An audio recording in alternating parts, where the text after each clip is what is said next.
अस्सलाम वालेकुम, very good evening to all of you. आप देख रहे हैं अवाम की आवाज और मैं हूं नादिया नकवी। जेल की कैद यकीनन किसी भी शख्स के लिए अच्छी यादों का सबब नहीं बनती, और अगर किसी को नाकर्दा गुनाहों की सजा दी जाए तो उस कर्ब का अंदाजा यकीनन लगाया जा सकता है। पाकिस्तान के अगर अदालती निज़ाम का हम जिक्र करें तो बेहद पेचीदगियां हैं जिससे आप लोग बखूबी वाकिफ होंगे, बल्कि कभी अगर आप लोग कोर्ट्स का चक्कर लगा लें तो आपको इल्म होगा कि लोग जिस तरह वहां धक्के खाते हैं इंसाफ हासिल करने के लिए, दैट्स अनमैच्ड ऑल्सो। कहीं इंसाफ मिल भी जाता है, लेकिन कहीं अगर किसी को मिलता है तो 38 साल बाद, बेगुनाही में जेल की सजा के बाद। मेरा ख्याल है कि आपकी नज़र से भी ये खबर गुजरी होगी। If I am not mistaken जुमे के रोज़ ये खबर आई थी, और जुमे और हफ्ते को ये खबर पता चली थी, जिसमें ये पता चला था कि एक शख्स को 38 साल जेल में गुजारने पड़े, और उस 38 साल में वो ये इंतजार ही करता रह गया कि कभी उसको कोर्ट में ले जाया जाए और उसके ऊपर कोई सजा का तयन हो सके, जो भी उसका जुर्म है वो साबित हो सके। जब ये खबर हमने पढ़ी तो एक मरतबा फिर मैं मजबूर हुई, और हमारी टीम भी, कि इस पर एक प्रोग्राम करें दोबारा से और जाने के अंडर ट्रायल प्रिजन्स यानी यूटीपीज जिन्हें हम कहते हैं, और बेशतर जेलों की रिफॉर्म्स के बारे में भी हमने प्रोग्राम किए हैं। आखिर उन यूटीपीज की कंडीशन में किस हद तक बेहतरी आई है, और अदलिया की आज़ादी के बाद भी क्या यूटीपीज जो हैं वो कोर्ट केसेस जो हैं अब ज़्यादा मतलब पेश किए जाते हैं कोर्ट्स में या नहीं किए जाते हैं। जेल में हालात कैसे चल रहे हैं, कैदियों के साथ क्या सलूक है, इसी हवाले से आज हमने सिर्फ कराची सेंट्रल जेल को कवर करेंगे। और हमारे साथ मौजूद हैं नुसरत हुसैन वंकन, jail superintendent central prison Karachi से। Thank you so much Nusra for coming on the show. उनके साथ तशरीफ फरमा है एडवोकेट कादिर खान मंतोखेल। ये वही एडवोकेट हैं जिन्होंने उस शख्स को जिसका नाम सईदुल हक है उसे बाइज्जत बरी कराया है 38 साल बाद। ठीक है, थैंक यू सो मच कि आप भी इस प्रोग्राम में तशरीफ लाए। मैं चाहूंगी कि आप भी कॉल कीजिए, और अगर कभी आपका वास्ता पड़ा हो जेल जाने से, मुलाकात से, किसी कोर्ट में जाने से, और आपको पता हो कि यूटीपीज यानी अंडर ट्रायल प्रिजनर्स के साथ किस तरह का सलूक किया जाता है, या जेल में किस हद तक रिफॉर्म्स आए हैं, तो हमें कॉल कीजिए 2270-861 पर। ईमेल आसान @cnbcpakistan.com और SMS as all you have to do is type AKA space दीजिए, मैसेज लिखिए और भेज दीजिए 277 पर। इससे पहले कि गुफ्तगू का बाकायदा आगाज करूं, आज के मौजू पर दिखाते हैं आपको अदनान हादी की रिपोर्ट। पाकिस्तान की जेलों का सबसे बड़ा मसला ये है कि एक तो वो बहुत पुरानी है, और दूसरा ये कि इनमें कैदियों की तादाद गुंजाइश से कहीं ज्यादा है। आए दिन मुल्क के मुख्तलिफ जेलों में कैदियों के एहतजाज की खबरें मंजर आम पर आती रहती हैं, और जेल हुक्काम कैदियों को किसी भी तरह की सहूलियात फराहम करने से कासिर नजर आते हैं। कभी ये खबर आती है कि जेल का खाना खाने से कैदी बीमार पड़ गए, तो कभी ये कि कैदी जेल की छत पर चढ़कर एहतजाज कर रहे हैं, तो कभी जेल की इंतजामिया और कैदियों के दरमियान मुकाबले की भी खबरें आती हैं। हमारी जेलों में अनगिनत तादाद उन कैदियों की है जो साल हर साल से अपनी सजाओं के तयन होने के मुंतज़िर हैं।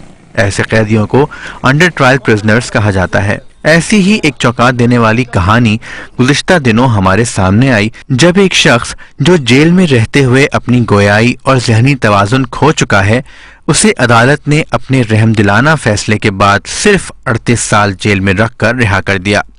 38 साल की सजा यकीनन किसी भी कैदी को दी जा सकती है, मगर यहाँ अलमिया ये था कि इसे तो 1971 के बाद से कभी किसी अदालत में पेश ही नहीं किया गया। 1999 में 28 साल बाद पहली बार इसे अदालत में पेश किया गया, मगर अदालत के हुक्म के खिलाफ इसे मजीद 10 साल जेल में रखा गया। ये एक कहानी है। पाकिस्तान भर की जेलों में अनगिनत कैदी इन्हीं हालात में अपनी सजा के मुंतज़िर जिंदगी गुजार रहे हैं। सवाल ये है कि मुख्तलिफ हुकूमतें जेल में रिफॉर्म्स मुतारिफ भी करवाती हैं और कैदियों से बेहतर सलूक का दावा भी करती हैं, मगर फिर भी ऐसे अनगिनत वाक़यात हमारी नजरों से क्यों कर गुजरते हैं।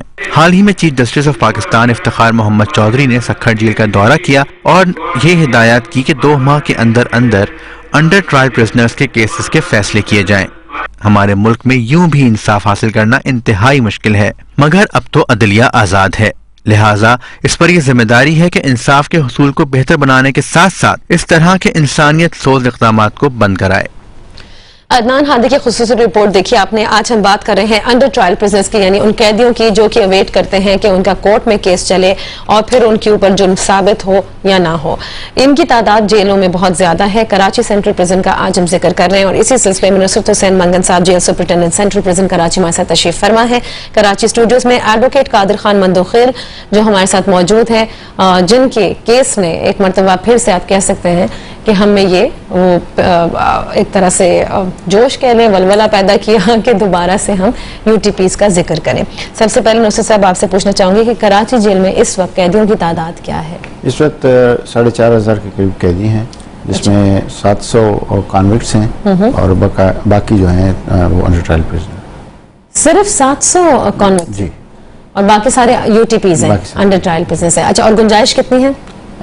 1800 प्रिजनर्स की गुंजाइश। 1800, 4000, 4,500। बहुत बड़ा डिफरेंस है। इसका अंदर पैक्ड होंगे सारे बैरिक्स में, जगह बहुत ही कम होगी। जगह कम है, लेकिन मैं आपको बताऊं कि अभी ये 4,500 तो अभी पॉपुलेशन हुई है, लेकिन आज से अगर हम 3-4 महीने पीछे जाते हैं तो ये पॉपुलेशन कोई 6,000 के करीब थी। लेकिन जब से honourable chief justice of Pakistan ने सेंट्रल जेल कराची का दौरा किया और उन्होंने हिदायत दी कोर्ट्स को, तो उससे बहुत जल्दी बहुत रैपिड उसका डिस्पोजल हुआ है केसेस का, और उसके नतीजे में बहुत से कैदी रिहा हुए हैं कि हमारे 600 और 6,000 प्लस की जो पॉपुलेशन थी वो 4,500 पे आ गई है। अच्छा। तो ये बहुत ही मतलब अदालतों ने एक्टिवली काम किया है और बहुत से लोगों को रिलीफ मिला है उससे, जिसका नतीजा ये है कि पॉपुलेशन कम हो रही है और कम हुई है और कम हो रही है बतदरीज। ठीक है। अच्छा, अब मुझे आप बताइएगा मंदोखेल साहब कि आप, क्योंकि इतना बड़ा केस आपने लड़ा है और जिसकी वजह से तमाम अखबारों में भी ये सोचने पर से मजबूर है कि 38 साल कोई शख्स कैसे गुजार सकता है without even going to the court. ये बताइए, ऐसे और भी आपके ख्याल में कि आपका तो आना जाना रहता है जेल में, बहुत से ऐसे अंडर ट्रायल प्रिजनर्स होंगे जिनकी कभी बारी ना आई हो? बहुत सारे हैं। बहुत सारे मैं आपको याद दिला दूं, 1997 में 1 महीने के अंदर 902 कैदी हमने रिहा कराए। लेकिन मसला ये है कि हमने, अगर आपने देखा होगा, पाकिस्तान की तारीख में पहली मरतबा सिटी कोर्ट कराची में हमने एक कंप्यूटराइज सेंटर कायम किया, जो आज भी मौजूद है, मगर कब्जा उस पर पुलिस का है। उसमें हमने ये कोशिश की कि जितने कैदी आ रहे हैं जा रहे हैं उनको पूरे डेटा जो है ना वहाँ पे फीड हो। ठीक है। और फिर जिनका कोई वकील नहीं है उनको हम लीगल एड प्रोवाइड करें, या जो जेलों से नहीं आते उनकी प्रोडक्शन आर्डर हम इशू करा दें। 1.5 साल चलने के बाद वो उस वक्त के MIT जफर शरवानी साहब ने हमें इजाज़त दी, अपने खर्चे पे कमरा बनाया, कंप्यूटर वगैरह सब चीज़ की है, और एक तरीक़ार पूरा कंप्यूटराइज पाकिस्तान में पहली मरतबा किया। मगर पुलिस को ये चीज़ मंजूर नहीं हुई है, क्योंकि उनका बता डेली जो 50-60 हज़ार तो वो बंद होने की वजह से उन्होंने उस कंप्यूटर सेंटर पे कब्जा कर लिया और वो सामान आपस में बांट दिए। जो कंप्यूटर, पंखे वगैरह, सिटी कोर्ट का SHO वगैरह सारे हमने बहुत चीखा, अखबारात में दिया, चीफ जस्टिस उस वक्त के उसको हमने दिए, मगर किसी ने कोई बात नहीं सुनी। तो हमने उस वक्त ये कोशिश की उस वक्त कि ये इस तरीके से हम एक सिलसिला शुरू कर दें, ताकि जितने लोग कोर्ट में पेश हो रहे हैं उनका रिकॉर्ड आप लोग मेंटेन कर सकें। अच्छा, कोर्ट का तरीका ये है, अगर आपको मालूम हो, कोर्ट में अगर जैसे केसेस होते हैं वो एक लाल कपड़े में जो है ना पूरा अंबार पड़े होते हैं। अब जिसके पास पैसे है, जिसके पास वकील है, वो तो अपना फाइल अगर गुम भी हो जाए तो निकाल देते हैं, 1.5 लाख, ये अक्सर होता है। ठीक है। लेकिन जो गरीब होता है, जो लावारिस होते हैं, उनकी एक मरतबा फाइल जो है ना वो 1.5 से इधर उधर चली गई, उसके बाद फिर हो गया। उसके बाद ना तो फिर जेल हुकाम जो है ना ये रिस्पॉन्सिबिलिटी लेने के लिए तैयार है, क्या है ये कैदी है, ये 6 महीने से या साल से या 38 साल से जेल कोर्ट ने किया, क्यों नहीं किया।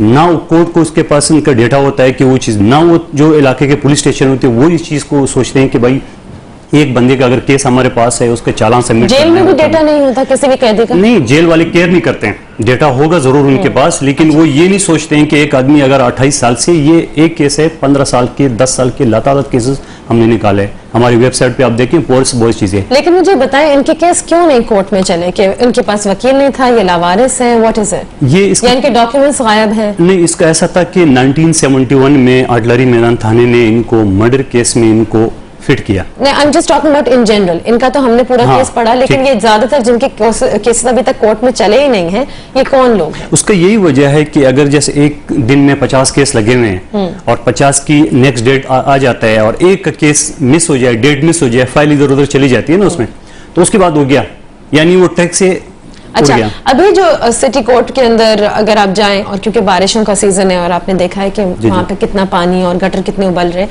वहीं पर वो जो केसेस पूरे जो वो आपने जैसे बताया कि पोटली बनी हुई है, वो तो अब सड़ चुकी है। तो जी वो जी, तो वही होता है, बेचारे बहुत और से वो कैदी वही हो गए हैं। गरीबों का होता है, जिनके पास पैसे होते हैं वो